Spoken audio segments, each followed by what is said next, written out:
Hey guys, Rhett here, Section 8 guy. Thanks for watching. Want to talk to you today about something everybody wants to do, and that's retiring young. People talk all the time about retiring young, financial freedom, the ability to live your life on your own terms and on your own schedule. But what does that mean? What is financial freedom? What does it mean to retire young? Financial freedom isn't cruising down, the canal in your yacht, or being able to get on a private jet and fly to Italy for the weekend. Now, that is nice, right? But that isn't, when we talk about financial freedom, that's not what that is. Financial freedom will give you the ability to not have to worry about where your money's coming from, to not have to worry about your mortgage payment, to not have to worry about buying groceries, to not have to worry about your retirement. Freedom to do what you want to do and not have to worry about where your money's coming from. Imagine your life and you not having to stress about money. Be able to purchase things that you want to purchase as long as they're not outrageous. Making sure that your spouse and that your children or your grandchildren even are taken care of. Never having to worry about money. Never having to worry about how that bill's going to be paid, and really not having to worry about anything. Even if you need a lot more money, you have the assets that you can liquidate to grow even more and more money, okay?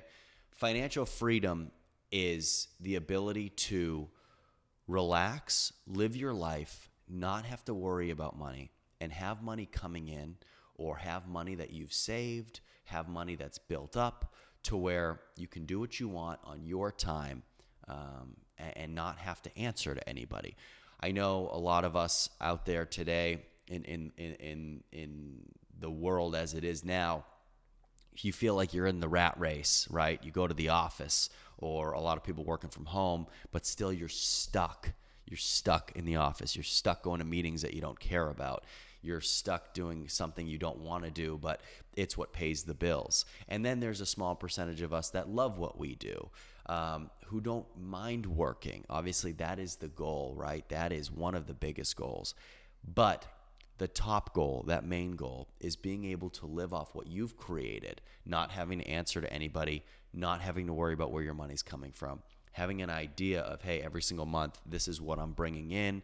These are my bills, these are my expenses, and then this is all the overage of money that isn't already spoken for, that I can save, or that I can go on this vacation, or that I can do this if I feel like it, or I can pay for this private school for my kids, or I can buy this new car for my 16-year-old.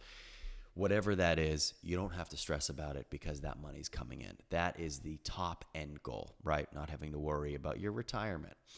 Having something that is set up to the point where it's solid gold, you don't have to worry about it. You have equity, you have cash flow, you have money saved, you have everything, okay? Now, how do we retire young, okay? On this channel, guys, you understand that it's about having passive income, right? Now, financial freedom can be achieved a couple different ways in big lump, huge payments, right? For example, you hit the lottery, you get $250 million, you're done, right? You don't need passive income. But if you're making 10, 15, 20,000 a month in passive income, that's fantastic, and that is a lot easier achieved than hitting the lottery for $250 million, right? Now, this is something everybody can do. When you begin investing in real estate, that first property you get, even if you're only netting $400 or $500 a month, you're closer to that goal of what you need to live on, whether it's $8,000, $10,000, $12,000 a month, and that's just sitting on your couch. You're making that money. We talk a lot about with Section 8, that money's guaranteed, so you really don't have to worry about anything, right? Only expense that you can't plan for, you can plan for your principal, your interest, your taxes, your insurance. You know what all that is. The only thing you can't plan for, of course, is maintenance that you don't expect, okay? But that is really the only hidden cost that we can't calculate up front. We have our management fees, we have all of our everything, but we already know what that is. That's a stable cost, okay? That's something we can plan for.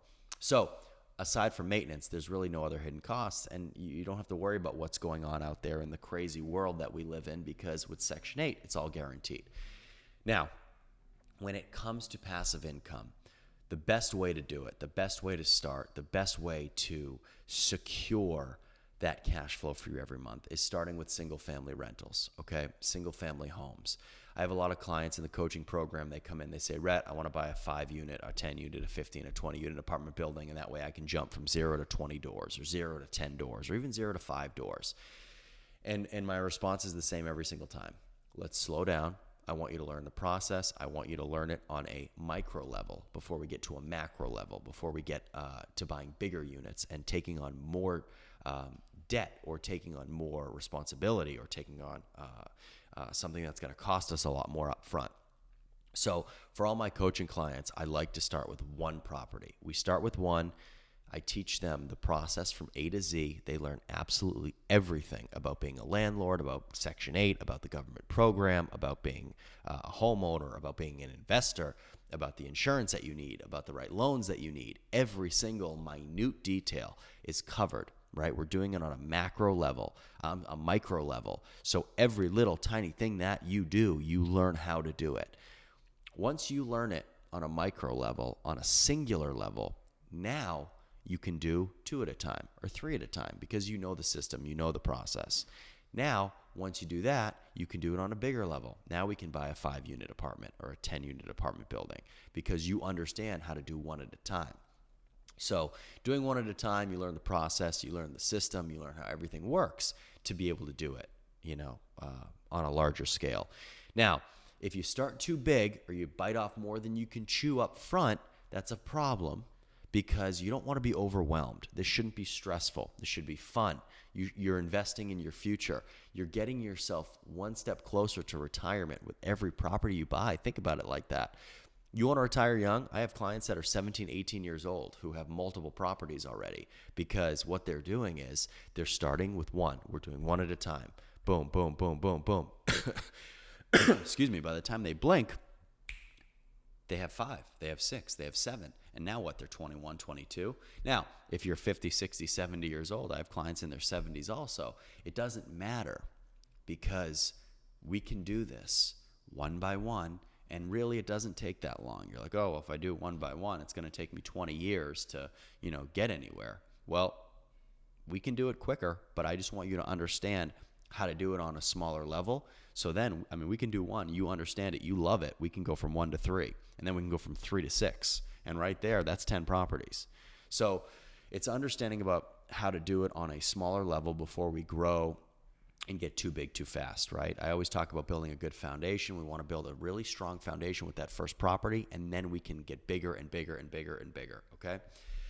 Now, retiring at a young age is all about patience. It really is. And you're going to say, well, you got to retire, you got to build it quick. You got to build it quick. If you do things the right way and you set up a system that works, you just replicate it over and over and over and over and over again. That is what scaling is. That's how we do it, okay? Whether you scale with 100 single-family rentals or 10 single-family rentals and 5 apartment buildings, it doesn't matter. It's still scaling. The system is very similar. The problems that you run into in a single-family home, when you figure out the solutions and the remedies to that, it's easier to then deal with problems when you have a 4-unit or a 5-unit or a 10-unit because you understand how to do it. If your first purchase is a 5-unit and you have issues, you panic. You don't know what to do. You learn everything from a single-family perspective, and when that's multiplied now you have more money out, there's more stress, there's more to lose. You've already done it. You've already solved the problems. You already understand the process. You understand the system. You have a strong foundation. You know who to call. You know your lender by name. You know how they operate. You know your insurance team. You know your contractors. You know your management companies. You know how everybody works. So it's a lot less stressful when you already know all the players in the game, right? You imagine, I have some clients that we find a unit and we're waiting for a tenant, and it might take a week or 2 to put a tenant in a unit, and there's a aspect of panic that is associated with that. There shouldn't be, because you think about it, a Section 8 tenant, especially Section 8 units, the average tenant will be in a unit for over 10 years, right? Really it's going to be more than that. But if that's the case, another 2 weeks or another week or another couple days, in the grand scheme of things, it doesn't matter. We want to find the right tenant, right? It's about patience.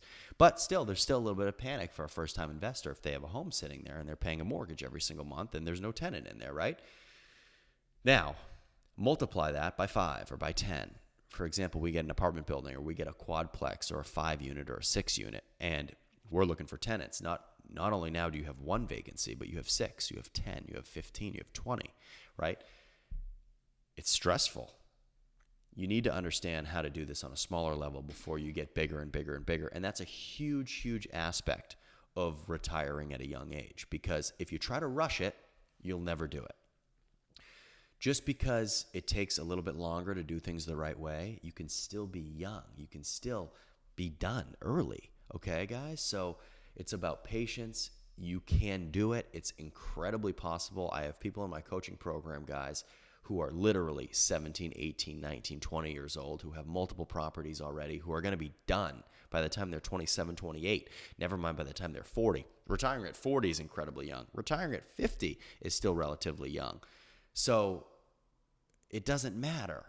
You guys can do this. You guys can do this. You guys can do this. Tell yourself you can do it. I know you can do it. I believe in you. It's just about setting up the right foundation, doing things the right way, and being ready to scale by learning how to do it on a micro level before we build and before we take on more units that otherwise we won't know how to control, how to onboard, and how to grow from.